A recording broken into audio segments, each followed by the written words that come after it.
panda's my favorite, but, oh, thanks, Peter. But don't tell Peter, I really like monkeys. I know, Peter, I'm sorry. Do you know why though, boys and girls? I can go to the zoo and see a monkey. Unfortunately, in the Detroit Zoo, we don't have any panda bears. But, Peter, do you know where I actually saw panda bears? Yeah, I saw panda bears in China, boys and girls. I got the opportunity to go to China a few times, and I got to see them in their natural habitat in Chengdu, China. They actually have a nursery there for the baby pandas. So I got to see the teeny tiny little babies. Do you know what a baby panda looks like, boys and girls? I should have printed off some pictures. And Peter knows what a baby panda looks like, but they look almost kind of like little pink mice to begin with. They don't have any fur yet, so they don't look black and white. Yeah, that'd be cold, wouldn't it, Peter? Well, all this talk about favorite animals, and there are a few pandas in zoos, but not Peter. Nope, no zoo for you, Peter. I'm going to keep you right here. No zoo for you. We like animals. Most of us do, boys and girls. We like to go visit animals at the zoo, and maybe you have pets at home, but we've been talking about creation, and unless your favorite animal is a bird or something that lives in the water, we haven't said your favorite animal yet. So we need to jump right back in. I know I always say that. I like to say that jump right in because I like to get started and get going. None of this like tiptoeing into the story. We are just jumping in. Day 1, God created light. God created light. Day 2, God created the clouds and the seas. Day 3, dry land with plants. Day 4, the sun, moon, and stars. Day 5, the creatures in the sky and the sea. So day 6, open your Bibles, boys and girls, to Genesis chapter 1, verse 24. And God said, let the earth bring forth the living creature after his kind, cattle and creeping thing and beast of the earth after his kind. And it was so. And God made the beast of the earth after his kind, and cattle after their kind, and everything that creepeth on the earth after his kind. And God saw that it was good. If you remember last week, boys and girls, we mentioned how God called what he created good. Everything God created was good, boys and girls. God doesn't do what we would say is a half-baked job. God doesn't do his work just, I got it done and that's good enough. Well, what about you, boys and girls, when it comes to schoolwork or your chores or making your bed in the morning? Is it do you have the good enough mentality? Or boys and girls, do you make sure what you do is good to the best of your ability?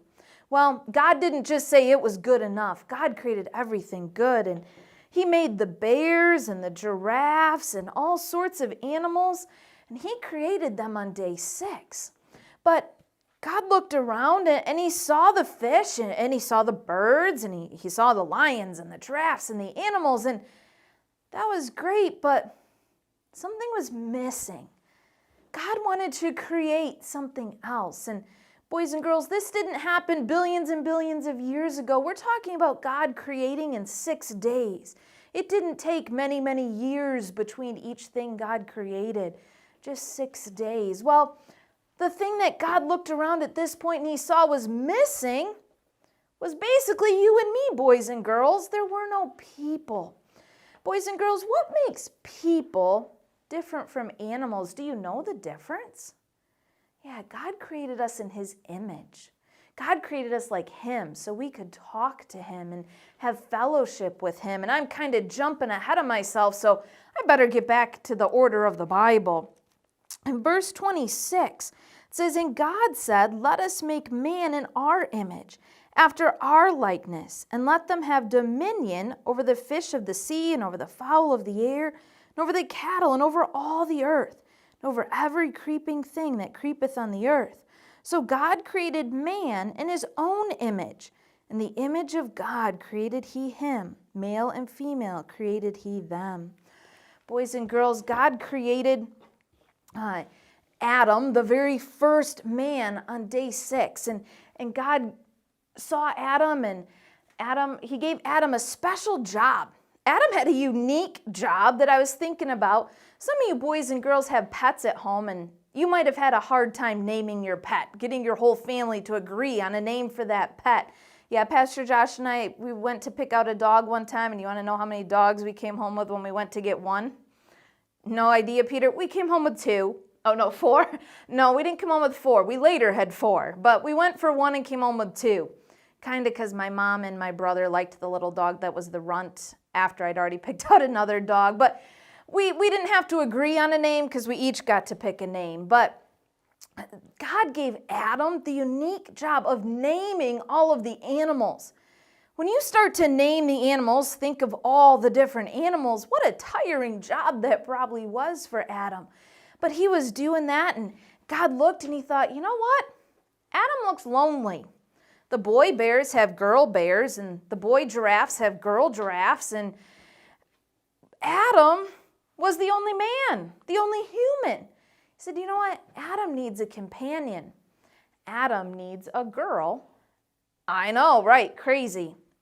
Adam needs a girl, and we know that girl's name is going to be Eve. Well, God calls Adam to fall asleep into a deep sleep, and God takes one of Adam's ribs and uses that to form the woman. And so now we have Adam and we have Eve living in the garden, and they had a special relationship with God, boys and girls. God would come at night and walk through the garden with them and talk with them, and the Garden of Eden was a special place because all of the animals ate fruits and vegetables. The lions could walk around and do what they wanted. Adam and Eve didn't have to be afraid. The birds weren't afraid of other creatures catching them. And the little mice and rabbits weren't afraid of the birds coming and catching them. In the garden, they all ate plants and animals and they got along. Adam did his job. He named the animals like God asked him to. And then Eve came along and was a helper to Adam, who's jumping off our board right now. Well, boys and girls, everything that God created was good, and we've mentioned that a few times. But if you flip in your Bibles to verse 31, it says, and God saw everything that he had made, and behold, it was very good. And the evening and the morning were the 6th day. God finishes his work, he looks out and he says, wow, it's very good. Boys and girls, I hope your work this week is very good. I hope when you do your chores and things, your parents can look back and be like, wow, what happened? What changed in you? Normally you just say, good enough.